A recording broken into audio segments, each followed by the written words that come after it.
ইরানের ক্ষমতার কেন্দ্র কি এখনও অদৃশ্য এক নেতৃত্বের হাতেই পরিচালিত হচ্ছে? 2 মাস ধরে জনসম্মুখে নেই মোস্তফা খামেনি, নেই কোনো ভাষণ, নেই ভিডিও বার্তা। আর ঠিক এমন সময়েই নীরবতা ভেঙে সামনে এলেন আরেক পরিচিত নাম, হাসান খোমেনি। একটি বক্তব্যেই নতুন করে আলোচনায় উঠে এসেছে ইরানের ক্ষমতার ভেতরের বাস্তবতা। শীতল কিন্তু দৃঢ় দৃষ্টি, চেহারায় ব্যক্তিত্বের ছাপ। হাসান খোমেনি আয়াতুল্লাহ রুহুল্লাহ খোমেনির নাতি, দীর্ঘদিন ধরেই ইরানের ধর্মীয় ও রাজনৈতিক অঙ্গনে পরিচিত এক মুখ। তুলনামূলক মধ্যপন্থী হিসেবে পরিচিত এই ধর্মীয় নেতা এবার সরাসরি কথা বললেন ইরানের বর্তমান ক্ষমতার কাঠামো নিয়ে। যুক্তরাষ্ট্র ও ইসরায়েলের যৌথ হামলায় নিহত হন আয়াতুল্লাহ আলী খামেনি।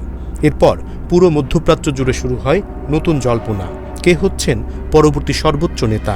সেই আলোচনায় উঠে আসে একাধিক নাম। তাদের মধ্যে সবচেয়ে বেশি আলোচিত ছিলেন 2 জন, মোস্তফা খামেনি এবং হাসান খোমেনি। তবে শেষ পর্যন্ত 8ই মার্চ সর্বোচ্চ নেতা হিসেবে নির্বাচিত হন আলী খামেনির ছেলে মোস্তফা খামেনি। কিন্তু সিদ্ধান্ত ঘোষণার পর থেকেই তৈরি হয় নতুন ধোঁয়াশা। কারণ দায়িত্ব নেয়ার পরও জনসম্মুখে দেখা যায়নি তাকে, এমনকি প্রকাশ হয়নি কোনো ভিডিও বার্তাও। ইরানের মতো রাষ্ট্রে যেখানে সর্বোচ্চ নেতার উপস্থিতি রাজনৈতিক স্থিতিশীলতার বড় প্রতীক, সেখানে এই দীর্ঘ অনুপস্থিতি জন্ম দেয় নানা প্রশ্নের। মোস্তফা খামেনি কি গুরুতর অসুস্থ? তিনি কি কার্যকরভাবে রাষ্ট্র পরিচালনা করতে পারছেন, নাকি পর্দার আড়ালে চলছে অন্য কোনো ক্ষমতার সমীকরণ? এই প্রশ্নের মধ্যেই সামনে আসেন হাসান খোমেনি। ইরানের রেড ক্রিসেন্ট সোসাইটির এক বৈঠকে তিনি স্পষ্ট ভাষায় বলেন, দেশের সার্বিক পরিস্থিতি সম্পর্কে পূর্ণ ধারণা রয়েছে মোস্তফা খামেনির। রাষ্ট্রের প্রতিটি গুরুত্বপূর্ণ সিদ্ধান্ত তার অনুমোদনেই কার্যকর হচ্ছে বলেও জানান তিনি।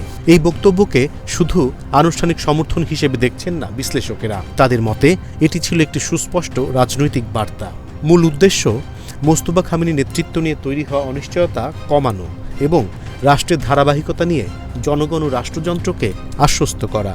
আন্তর্জাতিক সংবাদ মাধ্যমগুলোর তথ্য বলছে, গত 28শে ফেব্রুয়ারির হামলার সময় বাবার সঙ্গেই ছিলেন মোস্তফা খামেনি। হামলায় নিহত হন আলী খামেনি আর গুরুতর আহত হন মোস্তফা।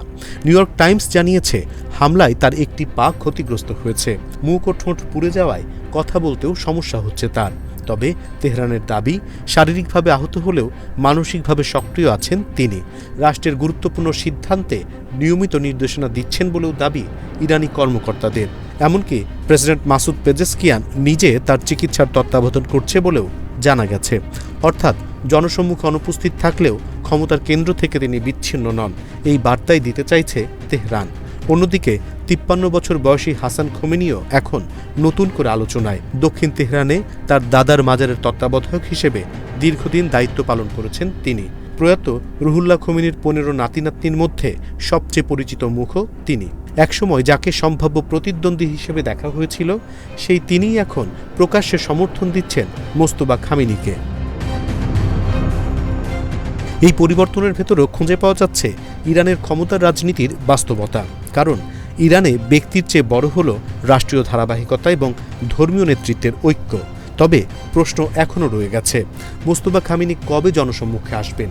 তার শারীরিক অবস্থা আসলে কতটা স্থিতিশীল? আর হাসান খোমেনির এই প্রকাশ্য অবস্থান ভবিষ্যতে কি তাকে আরও বড় কোনো রাজনৈতিক ভূমিকায় নিয়ে যাবে? মধ্যপ্রাচ্যের সবচেয়ে প্রভাবশালী রাষ্ট্রগুলোর একটিতে ক্ষমতার এই নীরব রদবদল এখন শুধু ইরানের নয়, পুরো অঞ্চলের রাজনীতির জন্যই গুরুত্বপূর্ণ হয়ে উঠছে।